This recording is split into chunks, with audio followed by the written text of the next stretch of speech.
오늘 얘기는 이제 유토피아인데요. 아까 유토피아 자체가 뭐 정의론 자체를 얘기한 책은 아닙니다. 아니지만 유토피아 안에서 꼼꼼히 읽어보게 되면 정의에 대한 얘기를 하고 있다라고 저는 읽었기 때문에 이 책을 많이 제가 학생들한테도 권하고 하는 책인데, 이 책은 뭐 여러분들 뭐 대표적인 고전으로 알려져 있지 않습니까? 그래서 저는 유토피아 안에 있는 여러 가지 내용 중에서 정의론 중심으로 얘기를 하려고 합니다. 그래서 원래 이 책을 뽑았던 것도 유토피아 사상에 대한 얘기는 뭐 법학하고 사실 관계가 별로 없으니까요. 물론 관계가 좀 멀다고 할 수 있으니까요. 그래서 정의론 중심으로 얘기를 하고자 합니다. 아까 양기 기자님이 얘기했습니다만 토마스 모 사진입니다. 사진이고, 보면, 당시에 뭐 최고의 인문주의자라고 돼 있고, 유럽 전체에서 아마 뭐 손꼽는 그 인문주의자로 알려져 있었던 것이고, 헨리 8세 시대에 그 대법원장을 했습니다. 물론 뭐 관료로서 출발했다가 최종적으로 대법원장을 했기 때문에 최고의 법률가다라고 할 수 있습니다. 그러니까 당시 최고의 지식인이자 최고의 이제 그 대법원장이 나올 수 있는데요. 이 토마스 모어에게 유토피아의 이야기를 들려주는 사람이 라파엘이거든요. 라파엘이 아주 유식하고 하니까 주변 사람이 라파엘에게 물어보기를, 너의 국왕에 가서 봉사하지 않느냐, 너 정도 지식이면 국왕 밑에 가서 여러 가지 큰 자리도 할 수 있을 건데, 이렇게 권하니까 라파엘이 말을 하기를 19페이지 중반에, 그 말은 굴종하라는 얘기다. 결국은 이제 난 굴종하라는 게 아니라 봉사하라는 얘기다라고 하면서 그 봉사 필요하지 않느냐라고 따옴표를 쳐서 얘기를 합니다. 그랬더니 라파엘이 얘기하기를 한 음절 차이다. IN 차이 하나에 불과하다. 너희들이 보통 봉사하러 간다라고 얘기하면서 사실은 그 권력에게 굴종하는 거 아니냐라고 하면서 물러나게 됩니다. 이게 이제 그 토마스 모어가 당시 헨리 8세에 대한 생각이었던 것 같습니다.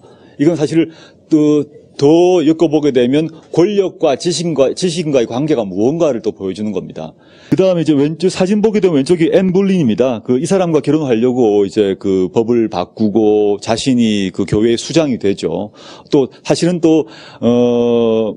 단순히 이혼만의 문제가 아니라 영국이라는 나라가 그 교황 권력으로부터 독립하려고 하는 정치 권력상의 문제가 또 있습니다. 또 영국 내에서 지배계급 내에서의 분란도 결부되어 있는데, 세속적으로는 앤 볼린과 이제 결혼하려고 뭐 이렇게 됐다 합니다. 근데 이제 그 토마스 모는 마지막까지 반대합니다. 마지막까지 반대하고 동의하지 않는데, 그래서 또 결국 이 단두형에 처해집니다. 단두형에 처해질 때 아주 에피소드가 이 말인데요. 토마스 모가 마지막 목 잘리는 직전까지 농담을 합니다. 그래서 목 자르려고 이제 서 있으니까, 도부수가 서 있으니까 망나니가 서 있는데, 망나니에게 내 목은 잘라도 내 머리카락은 자르지 마라라고 합니다. 그 말은 무슨 말인가 하면 이제 법률가적 위트인데요. 사형 선고를 받았고, 사형 선고는 뭐냐, 목을 잘라라였거든요. 목을 잘라라 그랬지 머리카락은 자르라 한 적 없으니까 너 똑바로 잘라라. 자기 목을 이렇게 들이대고 있으면서 그 도부수에게 사형 집행문에 그 문 그대로 해라. 법대로 하라. 머리만 자르고 머리카락 자르지 마라. 그게 너가 법을 집행하는 거다라고 얘기했습니다. 좀 황당하게 들릴 수 있습니다만은 당시 그 죽음의 직전 순간에서 토마스 모어의 그 위트가 여러 가지를 상징한다. 자신의 그 법에 대한 생각들을 보여줬다고 또 생각하고 있습니다. 국왕의 주장이 아무리 정의에 어긋난다고 하더라도 하여튼 국왕에게 유리하도록 법률을 교모히 왜곡하는 방법을 법률가들이 발견한다는 겁니다. 아주 비판을 많이 하고 있죠. 그래서 이 법률가들이 정의의 정신에 따라서 권력자를 통제하고 맞서고 하지 아니하고 국왕이 결론을 내면 그에 맞춰버린다는 거죠. 맞춰버린다. 법률가의 역할은 법과 정치는 연결되어 있지만 구별되는 것이거든요. 법의 영역이 있고 정치의 영역이 있는데, 권력의 영역이 있는 건데, 이게 법의 관점에 따라서 국가 권력을 통제할 생각하지 아니하고 거기에 붙어버린다. 앞에서 그 봉사와 굴종을 얘기하자면 굴종으로 이제 들어가는 순간이다라고 보입니다. 우리 첫 시간에 제가 그런 얘기 한번 했습니다만은 그 PD 수첩이다 이런 얘기 했지 않습니까? 법률가 관점에서 무죄가 나는 겁니다. 제가 PD 수첩 무죄 난다, 미네르바 무죄 난다라는 얘기를 제가 공공연히 했습니다. 글도 쓰고 학생들 앞에. 학생들이 진짜냐 하는 거죠. 저는 이거는 상식의 문제이기 때문에 법률가의 상식으로 보게 되면 이러이러하기 때문에 무죄가 난다 그랬고 제가 이겼어요, 사실은. 이겼는데 검찰 내부에서도 이건 무죄가 나기 때문에 기소해서는 안 된다라는 얘기가 많았습니다. 그런데 그 주인 검사 같은 경우 교체가 되면서까지 그걸로 갔던 거거든요. 마치 그런 현실을 야유하는 것 같다는 생각이 듭니다. 그리고 판사들 같은 경우에 있어서도 판사들끼리 이견이 생기게 되면 모든 아주 분명한 일들이 아리송해진다. 즉 법률가가 이건 이거고 저건 저거다 딱 해줘야 되는데 막 의견이 이 의견 저 의견 막 나오게 되면 그때는 어떤 게 법인가가 뭐 해주죠. 그 당시에는 왕이 결정해버리는 그렇게 된다라고 얘기를 하고요. 정실과 탐욕이 인간의 마음에 뿌리 내리게 되면 모든 정의의 파괴자가 됩니다라고 하면서 정의의 기능을 정의하고 있습니다. 사회의 강력한 접착체인 정의가 파괴된다. 저는 이 점에 전적 동의하는데 정의란 게 뭐냐? 사회의 강력한 접착체입니다. 그때나 지금이나 토마스 모가 살 때나 지금이나 강자가 있고 부자가 있고 약자가 있고 빈자가 있고 뭐 여러 사람이 있습니다. 수많은 계층 계급 집단이 떨어져 있습니다. 그 사람들끼리 분쟁이 발생합니다. 그렇잖아요?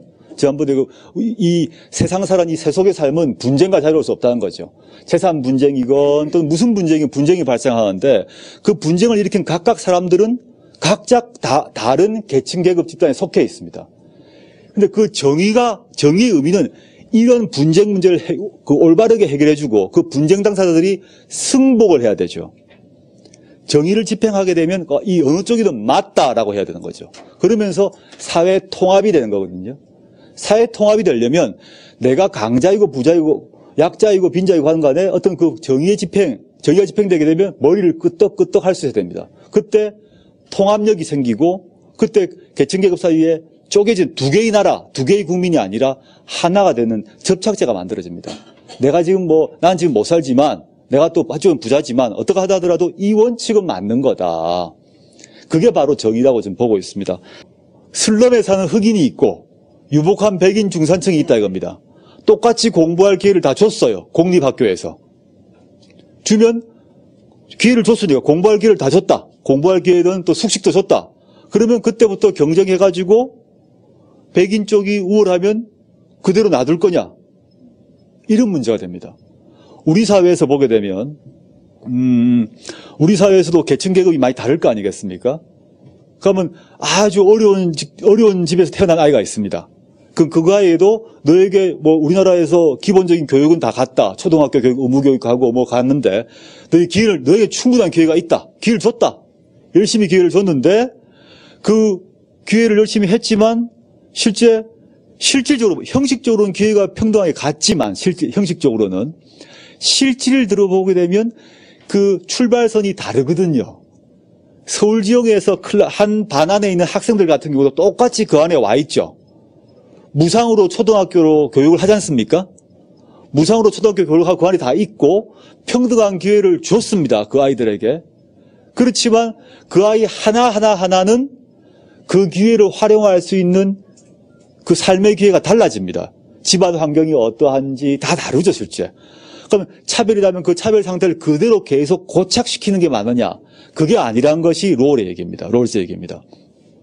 그래서 그 시점에서는 공정으로서의 정의, 이 최소 수혜자, 그 학생 내에서 우리 초등학교를 생각하면 그 반 안에서 최소 수혜자를 고려하는 자유주의가 돼야 된다. 고려하는 민주주의가 된다 얘기를 합니다. 그래서 그 아이에게 배려하지 않으면 형식적으로는 평등한 기회를 줬다고 하지만 실질적으로는 집이 유복한 애 같은 경우는 예컨대 과외도 할 것이고 가정교사도 있을 것이고 이 아이는 집에 가자마자 일을 해야 된다 그러면 출발선이 달라지죠. 그 출발선의 차이를 맞춰야 된다는 겁니다. 국가의 역할이 뭐냐, 사회의 역할이 뭔가 생각해 보게 되면 저는 롤즈의 원칙을 관철하는 거다라고 보고 있습니다.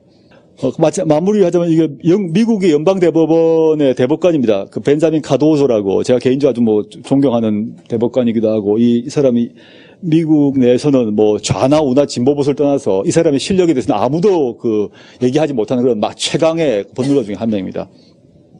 이 사람이 연방대법관을 끝내고 난 뒤에 한 말이 있습니다. 아주 유명한 말인데요. 법관으로 재임 중에 중립적이었다고 생각한 판결은 나중에 봤더니 강자에게 기울어진 판결이었고 재임 중 자기가 주관적으로 약자에게 보다 유리한 판결을 내렸다고 한 것이 나중에 봤더니 그게 중립적이었다라고 얘기하고 있습니다. 이거 미국 최고의 법률가가 회고를 하면서 쓴 얘기인데요. 왜냐하면 어느 사회에서 우리 사회에서도 어느 사회든 간에 그 어느 사회나 강자와 약자가 있고 부자와 빈자가 있다는 겁니다. 강한 자가 있는 거죠. 그건 뭐 불가피하다라고 좀 보는데, 인간 사는 세상에서. 그 경우 법과 제도가 어떻게 움직여야 되는가에 대한 얘기입니다. 형식적 평등을 얘기하게 되면, 형식적 평등을 얘기하고 개입하지 않게 되면 누가 계속 승리할 것인가가 분명하다는 얘기죠. 국가는 그렇게 해서는 안 된다. 법은 그렇게 해서는 안 된다. 그렇게 하지 않고 교정을 해주는 게 바로 정의다라는 얘기를 하고 있습니다. 이것으로 지금까지 네 번에 걸친 그 법 고정 강의 이제 마치겠습니다. 딱딱하고 어려운 강의 충실하게 들어주셔서 대단히 감사합니다. 감사합니다.